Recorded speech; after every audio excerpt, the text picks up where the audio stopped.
എൻ്റെ രാജ്യത്തിൻ്റെ ഐക്യത്തിനും അഖണ്ഡതയ്ക്കും വേണ്ടി ഞാൻ പ്രയത്നിക്കും. എൻ്റെ വിശ്വാസാചാരങ്ങൾ നിലനിർത്തിക്കൊണ്ട് തന്നെ മറ്റു മതസ്ഥരെയും സർവ്വജനങ്ങളെയും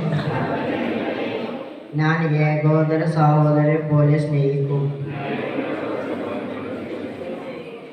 ആദരിക്കുകയും ചെയ്യും. എൻ്റെ രാജ്യത്തിൻ്റെ മഹത്തായ ഒരു പാരമ്പര്യമുണ്ട്. ആ പാരമ്പര്യം കാത്തു സൂക്ഷിക്കാൻ ഞാൻ എന്നും മുന്നിൽ നിൽക്കുകയും രാജ്യത്തിൻ്റെ പുരോഗതിയിൽ ഭാഗമാകുകയും ചെയ്യുമെന്ന് ഈ സ്വാതന്ത്ര്യ ദിനത്തിൽ ഞാൻ പ്രതിജ്ഞ ചെയ്യുന്നു. ജയ് ഹിന്ദ്.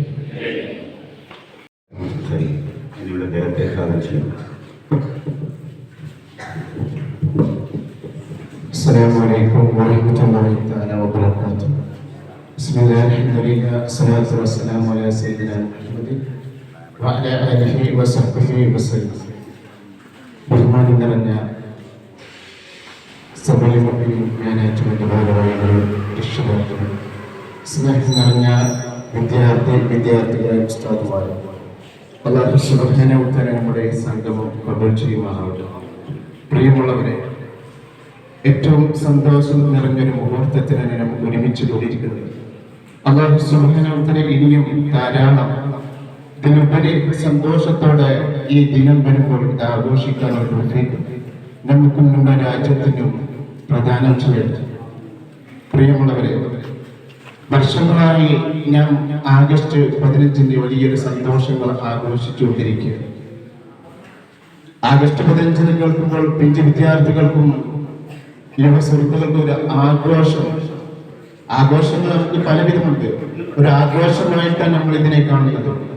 എങ്കിൽ ഈ ആഘോഷത്തിന്റെ പിന്നിലുള്ള ആത്മാവ് എന്താണെന്ന് ഞാൻ മനസ്സിലാക്കേണ്ടതുണ്ട്.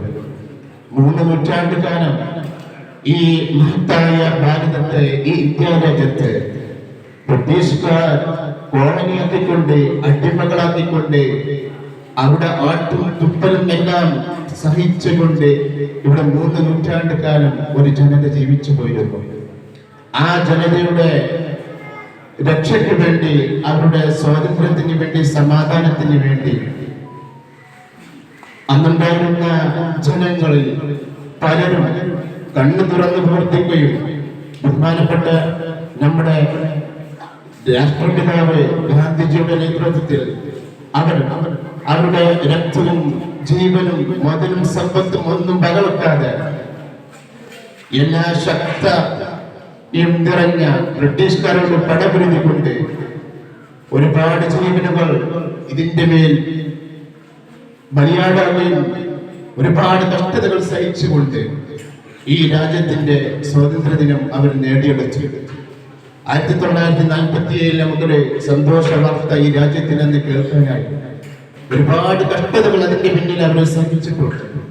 അവിടെ ആ സ്വാതന്ത്ര്യ പോരാട്ടത്തിന് ജാതിയോ മതമോ ഒന്നും തന്നെ അവിടെ വ്യത്യസ്തമാക്കപ്പെട്ടിട്ടില്ല. അവിടെ ജാതി നോക്കിയിട്ടില്ല, മതം നോക്കിയിട്ടില്ല, അവിടെ ഭാഷ നോക്കിയിട്ടില്ല, നിറം നോക്കിയിട്ടില്ല. എല്ലാവരും ഭാരതത്തിലൂടെ എല്ലാവരും ഒറ്റക്കെട്ടായി പൊരുതിയത് കൊണ്ടാണ് ഈ രാജ്യത്തിന് ഇങ്ങനെയുള്ള ഒരു സ്വാതന്ത്ര്യം നേടാനായത്.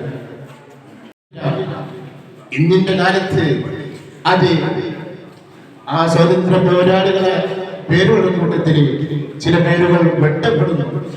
അത് ഏറ്റവും ദുഃഖകരമാണ്. അതുകൊണ്ട് തന്നെ രാജ്യത്തിന്റെ പോരാട്ടത്തിൽ എല്ലാ മതവിഭാഗക്കാരും, എല്ലാ ജാതിയും ഉണ്ട്. അതുകൊണ്ട് ആ സ്വാതന്ത്ര്യം എല്ലാവർക്കും ആഘോഷിക്കേണ്ടതാണ്. ഏതൊരു ഇന്ത്യക്കാരനും അഭിമാനത്തോടുകൂടി ആഘോഷിക്കാൻ അർഹതപ്പെട്ടതാണ് രാജ്യത്തിന്റെ സ്വാതന്ത്ര്യം. മാത്രമല്ല, വിശ്വാസികളെ സംബന്ധിച്ചിടത്തോളം രാജ്യത്തിനോടുള്ള സ്നേഹം അത് അവന്റെ വിശ്വാസത്തിന്റെയും ഭാഗമാണ്. ബ്രിട്ടീഷ് ആധിപത്യത്തിനുള്ളിൽ നിന്ന് ഈ രാഷ്ട്രത്തെ സംരക്ഷിച്ച് നമുക്ക് ഇങ്ങനെ സ്വതന്ത്രമായി ഒരു സ്വാതന്ത്ര്യ ദിനാഘോഷം ആഘോഷിക്കാനുള്ള സന്തോഷം പങ്കിടാനുള്ള അവസരം കൊടുക്കുന്ന നമ്മുടെ പൂർവ്വസ്വരികളായ പിതാമഹന്മാരായ സ്വാതന്ത്ര്യ സമര സേനാനികളെ ഈ അവസരം നമ്മൾ അനുസ്മരിക്കുവാനും അവിടേക്ക് കബടത്തിലുള്ള സ്വർഗത്തെ ഒരുക്കി കൊടുക്കട്ടെ എന്ന് പ്രാർത്ഥിക്കുവാനും പറ്റുന്ന ഒരു അവസരമാണ് അതെല്ലാവരും രേഖപ്പെടുത്തുക. അള്ളാഹു അനുഗ്രഹിക്കുമാറാവട്ടെ. അതിൽ നമ്മെ നാളെ അള്ളാഹു ഒരുമിച്ച് കുതിരിക്കുമാറാവട്ടെ എന്ന് ഈ അവസരത്തിൽ പ്രാർത്ഥിക്കാം. പ്രിയപ്പെട്ടവരെ, ഇതൊക്കെ ഈ സ്വാതന്ത്ര്യം കാത്തുവച്ചിക്കാനുള്ള ഒരു മുൻകരുതലെടുക്കാനും ആഗ്രഹം കൊണ്ടെടുക്കുവാനും ഉള്ള ഒരു അവസരമായിട്ട് കൂടി നമ്മൾ ഇതിനെ കാണേണ്ടതുണ്ട്. ആരെതിർത്താലും ആരക്രമിക്കാൻ വന്നാലും ആര് നമ്മൾ അടിമകളാക്കി വെക്കാൻ വന്നാലും ആര് നമ്മൾ അന്യരാണെന്ന് പറയാൻ വന്നാലും അല്ല, ഇത് നമ്മുടെ രാഷ്ട്രമാണ്, എന്റെ രാഷ്ട്രമാണ്, ഞാൻ ഇന്ത്യക്കാരനാണ്, ഞാൻ പറ്റുവരുന്ന മണ്ണാണ്, എന്റെ പൂർവ്വസ്വരികളായ പിതാക്കൾ നേടിയെടുത്ത സ്വാതന്ത്ര്യമാണ്, അത് ഞാൻ ആസ്വദിക്കുക തന്നെ ചെയ്യും, അത് ഞാൻ ഉപയോഗപ്പെടുത്തുക തന്നെ ചെയ്യും, ഞാൻ സ്വതന്ത്രനായിട്ട് നമ്മൾ ജീവിക്കും. അതിനാര് പറഞ്ഞാലും അതിനെ എതിർക്കാൻ, അതിനെ നേരിടാൻ നമ്മുടെ ചങ്കൂറ്റമിരിക്കൊണ്ട് നമ്മുടെ മനസ്സിലൊക്കെ കൊണ്ട് ഇത് പഠിച്ചവരാണെങ്കിൽ തന്നിട്ടുണ്ട് എന്ന് ഉറക്കപ്പെടാനുള്ള ഒന്നാണ് ആവേശം. പൂർവ്വസ്വരികളായ പിതാക്കൾ കാണിച്ചെങ്കിൽ അതുപോലെ നമുക്കും കഴിയേണ്ടതുണ്ട്. അത് കിട്ടെ എന്ന് മാത്രം പ്രാർത്ഥിച്ചുകൊണ്ടും ഇവിടെ ഒത്തുകൂടിയ എല്ലാ ആളുകൾക്കും രക്ഷിതാക്കളുണ്ട്, മാനസിക നാടായവരുണ്ട്, വിദ്യാർത്ഥികളുണ്ട്, എല്ലാവർക്കും എല്ലാവിധ ഭാവുകങ്ങളും നന്ദിയും അർപ്പിച്ചുകൊണ്ട് ഞാൻ അവസാനിപ്പിക്കുകയാണ്. അസ്സലാമു അലൈക്കും വറഹ്മത്തുള്ളാഹി വബറകാതുഹു.